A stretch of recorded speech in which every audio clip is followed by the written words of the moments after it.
उत्तर प्रदेश के बदायूं से एक हैरान करने वाला मामला सामने आया है। यहां पर प्यार को पाने के लिए एक बार फिर रिश्तों की मर्यादा को तोड़ दिया गया। एक महिला को अपनी बेटी के ससुर से प्यार हो गया। दोनों में ये प्यार इतना बढ़ गया कि दोनों एक दूसरे के साथ रहने का फैसला कर लिए और उसके बाद एक दूसरे का दामन थाम लिया। उनके प्यार में परिवार वाले बाधा ना बने, इसलिए समधी समधन दोनों घर से फरार हो गए।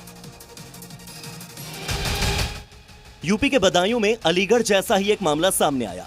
फर्क सिर्फ इतना है कि अलीगढ़ में सास और दामाद के साथ फरार होने की खबर सामने आई थी, तो बदायूं में समधन अपने समधी के साथ चली गई। बेटी की शादी के महज 3 साल बाद एक महिला अपनी बेटी के ससुर के साथ फरार हो गई और साथ रहने का फैसला किया।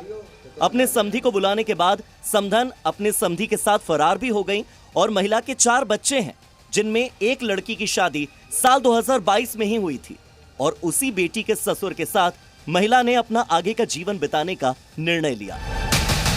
महिला का पति ट्रक ड्राइवर है और उसने बताया कि वो लंबे रूट पर ट्रक चलाने का काम करता है, जिस वजह से वो अपनी पत्नी को कम समय दे पाता है, लेकिन समय समय पर पैसे भी भेजता रहता है। मेरी मैडम फोन करती है, मैं पैसे डालता रहता था। मैंने कभी ये नहीं पूछा कितने पैसे खर्च हो रहे कितने नहीं है। ट्रक ड्राइवर की इनकम है कम से कम 40,000 रुपये महीने की, ठीक है। उसके बाद में मेरी पीठ पीछे क्या चल रहा है क्या नहीं चल रहा है इसके बारे में जानकारी नहीं है। जब जानकारी पड़ी मैंने कहा मैं घर आके बताऊंगा, ठीक है। इससे पहले 3 बार मैं हंगामा कर चुका हूँ, 3 बार भाग चुकी है अपने समधी के साथ में। इस मामले में महिला के बेटे का कहना है कि उसके पापा घर पर रहते नहीं और ऐसे में उसकी मां अक्सर बहन के ससुर से मिलती हैं और घर पर उन्हीं के साथ रहती हैं। आता था 3 दिन आता था, एक दिन छोड़ के रात में भी ठहरता था। और क्या। अभी तुमने ये बात अपने पापा को बताई? मैंने जी ने बताई कलेश ना हो। अब जब सर से पानी ओवर हो गया तभी मैंने बताई। तुम देख लेते थे तो क्या कहती थी मम्मी तुम्हारी? मम्मी ये कहती मारूंगा और मारते ही।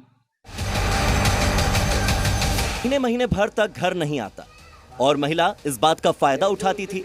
अपने समधी को अक्सर घर पर बुलाया करती थी। मोहल्ले वालों को और पड़ोसियों को भी इसीलिए कोई आपत्ति नहीं होती थी, क्योंकि दोनों के बीच में रिश्ता था। दोनों आपस में रिश्तेदार थे और समधी थे, मगर महिला ने इस रिश्ते को भी शर्मसार कर दिया। इनकी बीवी का हमने रवैया खराब देखा, मैंने आना जाना बंद कर दिया भाई। ये जो है इनके समधी जो लेके जाते लिवा के लेके जाते रात के 12-12 1-1 बजे। इसने जो परेशान कर दिया। एक बार उसने फांसी खाने को भी लिया तो पत्नी को लेके फांसी खानी थी। हाँ, पत्नी को लेके फांसी खाने थी, ऊपर खा ली थी तो उसे उतार लिया लोगों मोहल्ले वालों ने। वो बेचारा इतना सीधा इंसान है, उसके लिए परेशान करा इनके समधी। हालांकि इस तरह के मामले न सिर्फ रिश्तों की मर्यादा को तार तार करते हैं, बल्कि सोचने पर मजबूर करते हैं कि समाज की सोच कैसी होती जा रही है, लोगों की मानसिकता कितनी गिरती जा रही है और दिन पर दिन संबंधों से, रिश्तों से विश्वास कम होता जा रहा है। ब्यूरो रिपोर्ट, जी मीडिया।